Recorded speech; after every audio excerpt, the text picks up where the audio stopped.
What it do, YouTube?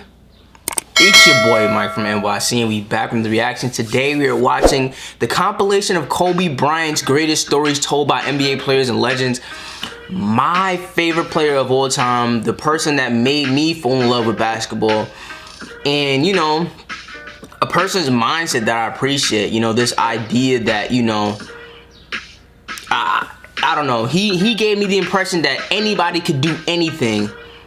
Like, any individual could do anything as long as they put the work in, you know what I mean? So that comfort, that solace, you know, of going through life feeling like, listen, even if I don't really got niggas around me that's really like on that type of timing, like I could really drop 81. Like for real, 81. You feel me? But without any further ado, let's get it popping. Firstly, before the video begins, I would quickly like to say I hope you guys have a wonderful 2021. I wish you a happy new year. Let's hope 2021 is a lot better than 2020, which I'm sure it will be. The second thing is, I got a lot of comments in my last video about the hair. Yeah, I'm rocking a mullet, so you guys will just have to stick with it for a little while. And then thirdly, the reason why I haven't really been uploading too much on this channel is because I prepared this video. This has taken me a long time to make. Week. With that said, here's the video. Now, you know when guys are on the court out there, and I've asked a number of the guys this, are you guys talking stuff to each other when you're out there playing and competing? Sometimes. The rest of the scrimmage. Put your hands on me. Whoa, hey! And some of it, I think, Just chill out, Phil. Come on, Phil. You know, Phil. MJ told me this. is that he emulated some of the things Chill that out. MJ did as well, because Chill MJ out. was a terror in practice. Yeah, he's You know, hard on he was guys, hard yeah. on his teammates. Yeah. It was the first time, you know, you look at somebody and you can't tell if he's looking at you. Like, he looking dead at me, but I'm like, I don't know if he sees me. I think I'm just like not relevant enough for him, but he couldn't see me, and I felt it. You know what I mean? When you want to talk about the swagger, oof, I mean, Kobe had it. But as a competitor, I knew that Kobe was the one for me, that I had, if I wanted to be great, that I had to get on the level of Kobe Bryant. The entire crowd was watching him. You know, like that's the reach that he had. Every once in a while, you would see flashes. Yeah, dude, he would say some shit, then My fault. the whole room was like, I still couldn't stop it, and I knew what he was about to do over and over and over again, you know? And that's a part of his greatness, man. Yeah, look at him. You know what? That's loves this time. Relishes it. And he and Gerald Wallace are having a conversation. That's Kobe and Gerald Wallace going at each other while Kobe's on the free throw line. Gerald's still talking to him. They're still talking to him. They're still having a conversation. As Kobe's about to shoot the biggest free throw of the night. 3-point game. 4.8 to play. At GoToBank, we're for the go-to people in life. That's why we create the ultimate mobile bank account with an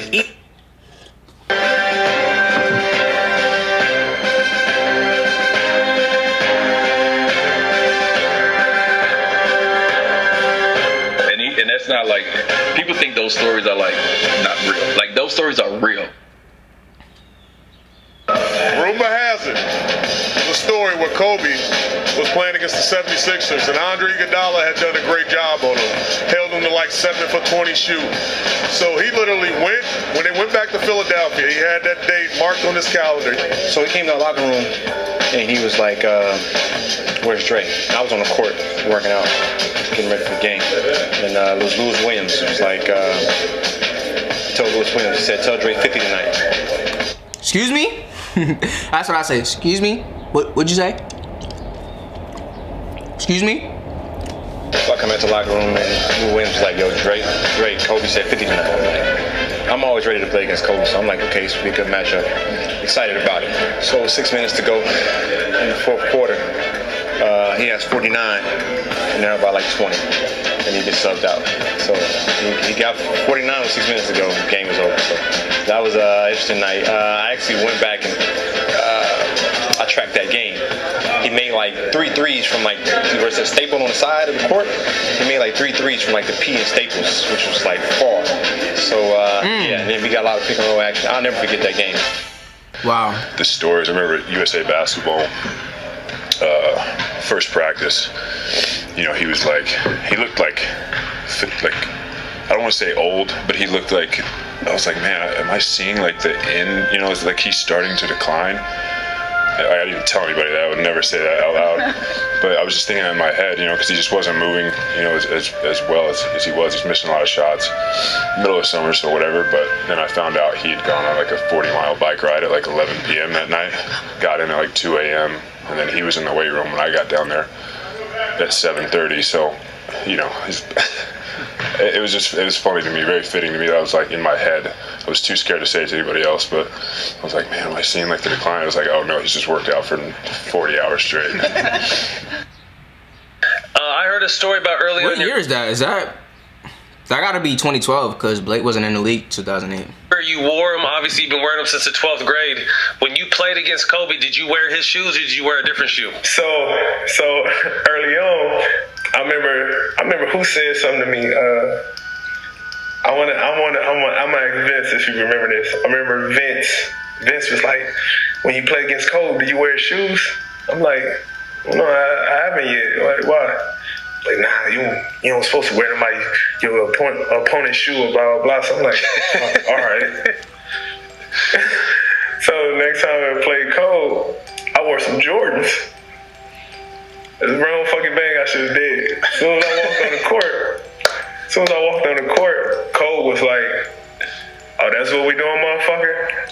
And didn't say nothing to me the rest of the game. Right? Hey, you just sounded so much like her right there when he said that. That's what we doing, motherfucker. Yeah, you sounded just like Kobe right. And didn't say nothing to me the rest. It was like, oh, that's what we doing, motherfucker?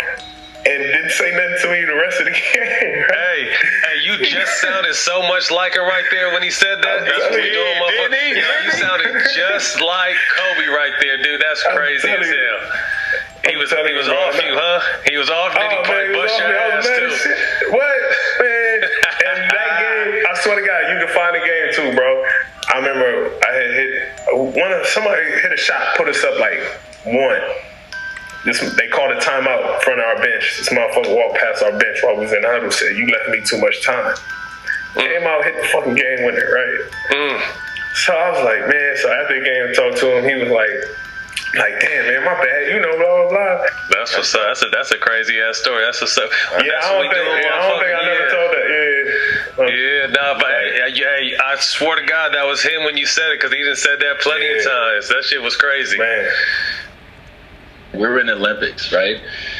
And this is when I knew Kobe was a monster, though. You hear about it, but you really, if you don't see it, you really, really don't know. And so we get into a city, one of the cities very late, and immediately we all go to the gym. You know, all my guys, it's Melo, it's me, it's Bryant, it's Kobe. Like, we all go to the gym, we all get our work in. It's real late. And so after we get done getting our work in, me and my guys, we say, hey, like, let's meet for breakfast in the morning. Like, if you can't sleep, whoever first one wake up, hit us up. We're going to go eat.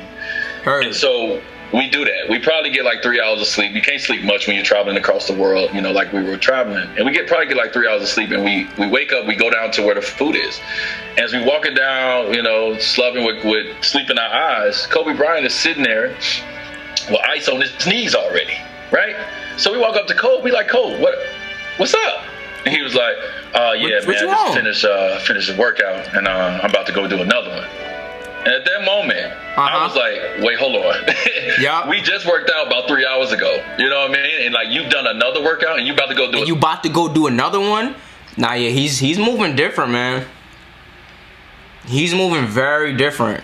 That's when I was like, okay, I got to get my stuff together. I got to get my shit together. Because this dude right here is on a whole different level than even I'm on. And I'm supposed to be great, right? So that's the kind of person he was. And that's how he drove me. You know what I mean? Like, just little stuff like that. I went back and said, okay, that means I got to work hard and I got to do more. So yeah, I just wanted to share that little end of the story. He's a beast, man. He had a lot of respect for guys who busted their butts. You know, every single day, being that they were very talented or not. But if you came to work every single day and you didn't back down to him because he would test you. You know, that's the one thing I loved about it. He would test guys in practice. How would he test them? Oh, elbowing them, talking to them, you know, telling them they can't guard him. You got out here and you just got to hold my job. You know, but I mean, he would talk so much stuff, and he would really just to see how you're going to react to it. Touch me the rest of the scrimmage. Put your hands on me. You And some of it I think is that he emulated some of the things that MJ did as well, because MJ was a terror in practice. Yeah, he's hard on he was hard on his teammates. Yeah.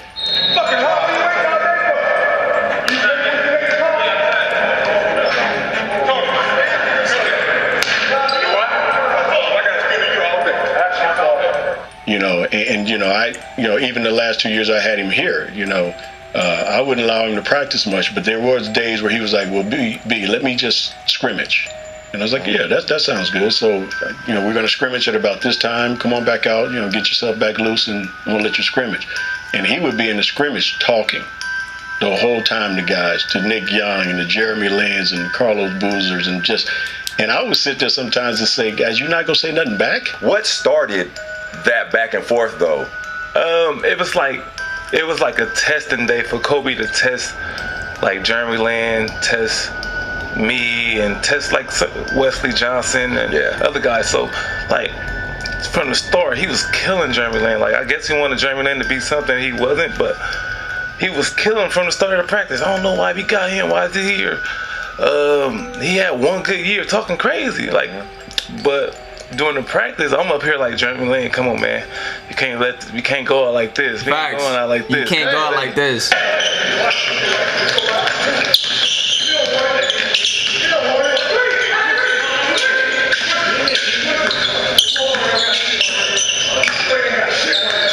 Damn, Kobe. Damn. Say something back. Damn. I'm getting mad like Jeremy Lin. Come on, man. Kobe, y'all soft like Sherman. Oh, I can't even get better practicing with y'all. And he would do it to just see which of these guys he could be in that foxhole with.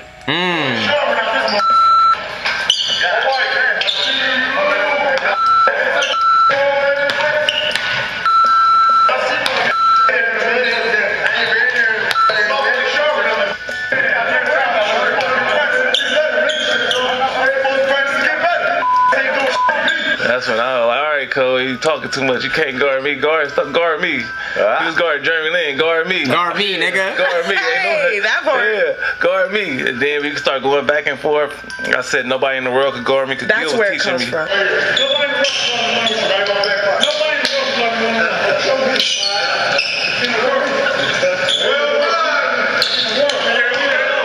Because I said nobody in the world could guard me.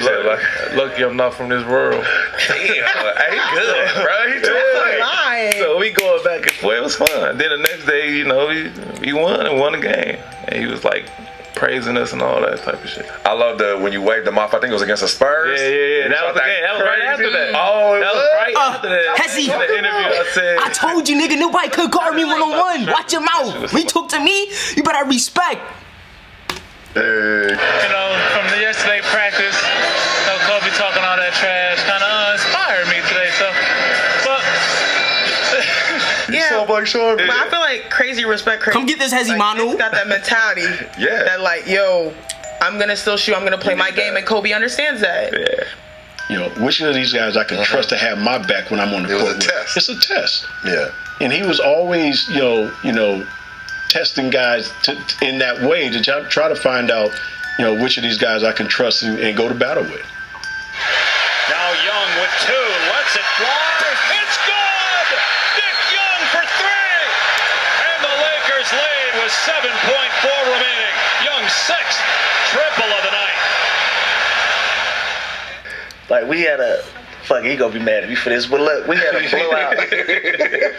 We got blew out in Portland. We was getting blew out in Portland. So everybody, Kobe's in the locker room just waiting for everybody to come in.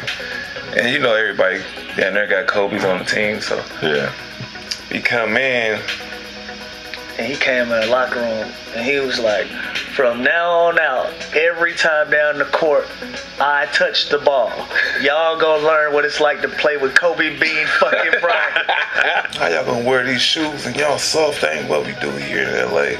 So I'm not thinking nothing of it. He tells everybody to take their shoes off, their clothes off. I'm like, what?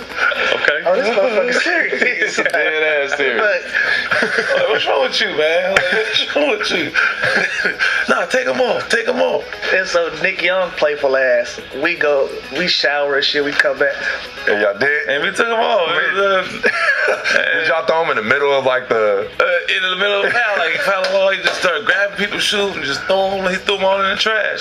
Oh, and wow. Like, y'all don't deserve these. We shower and shit, we come back. Nick walk in the locker room, talking about, y'all better throw that motherfucker the ball, there's gonna be some shit around here. So, like, Nick never took anything serious, though. What y'all start coming with? Yeah, come back in LeBron's and stuff like that. What y'all say? Did anyone... I ain't gonna wear those anyway. Yeah. But we had just got the shit kicked out of us, and Cole wasn't going for it. Yeah. You know what I'm saying? And so I just think mentally, like, he meant that shit. My Kobe story is we were in the player lounge. There was a couple of us, and we were playing spades, and he kind of came in.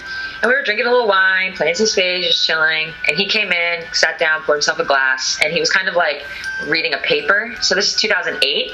So they had just lost to the Celtics in the finals, like just tragically, let it burn. memory serves. And so he opens up the paper, and there's like this article about it. And there's a picture of Paul Pierce. So I see it, we kind of are, and you know, like, it's Kobe Bryant. Listen, it's 2008, we're all sitting there, but Kobe Bryant sits down and pours a glass of wine. We're like, what the fuck? You know? And then we look over and he's tearing out the picture of Paul Pierce. So he cuts it out and he folds it up, he puts it in his pocket.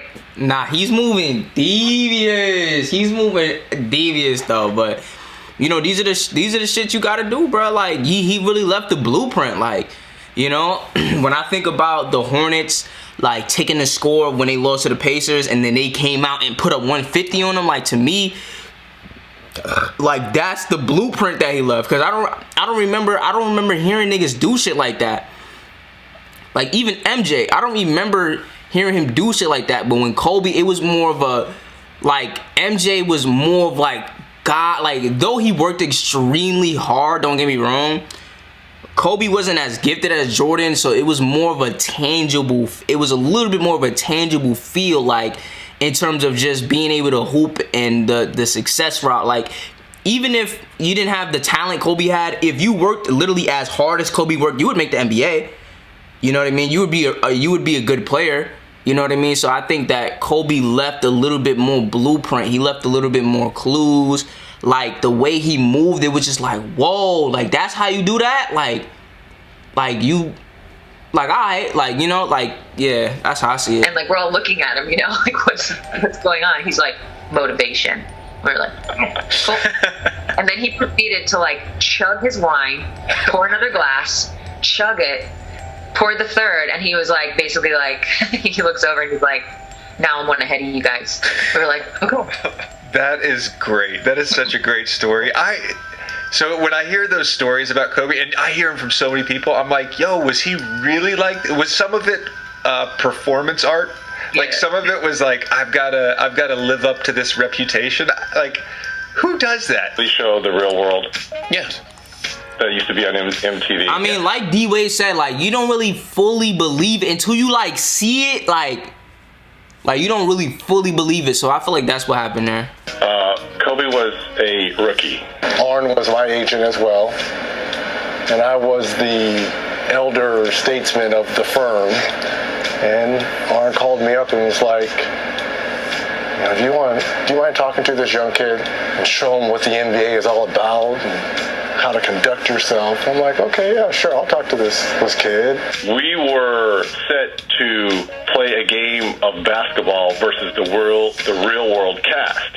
It was shot in Hollywood, and all I remember is Gail continuing to say to me, look, when you guys get there, you're going to get there before the cast of Real World.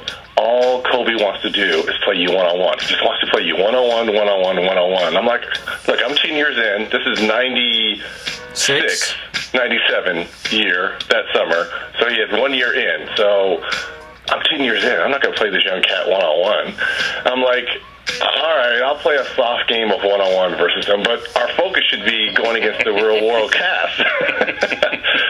So we get there, and we're playing soft one-on-one, and you know, I'm doing my step back jumper. I know you've alluded to this before.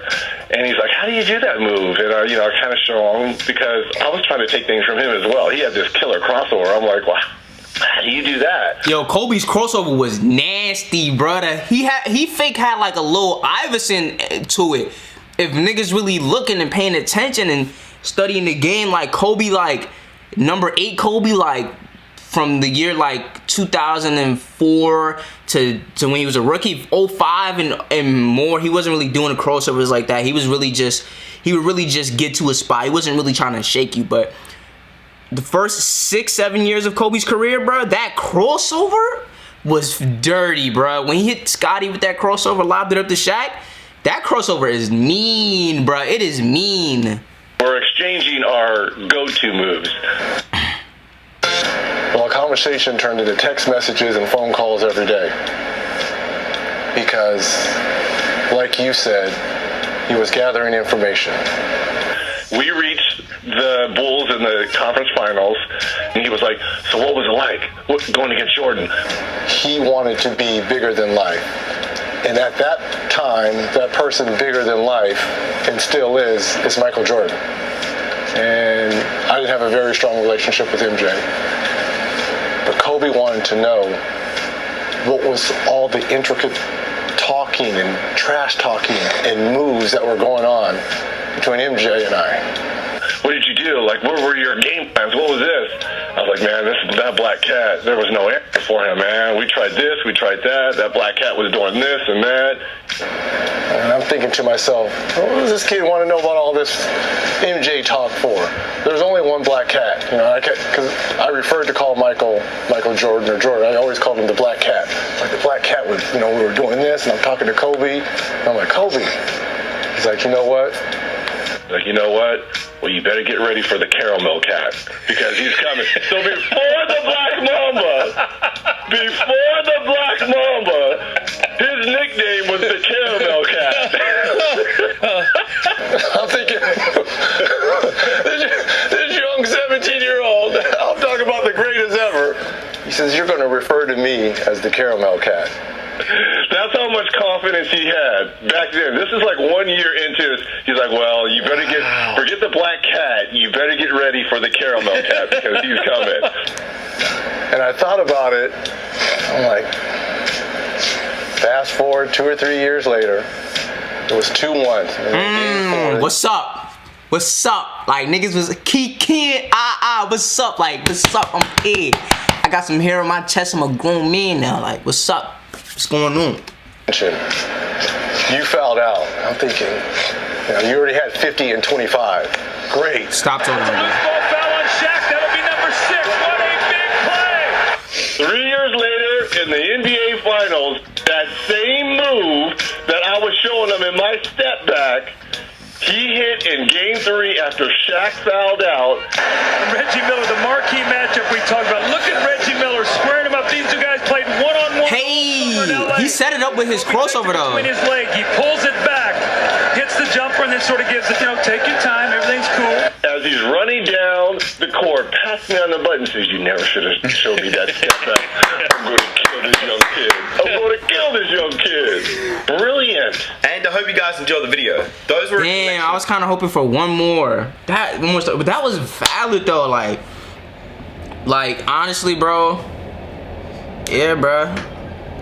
It like when I see that, it's like when I hear that story, the first thing that comes to mind is you gotta believe it before anybody else believes it. Like, niggas gonna say, oh, this 17-year-old kid, like whatever. Like you gotta really put the blinders on and really lock in. It don't matter what nobody else say.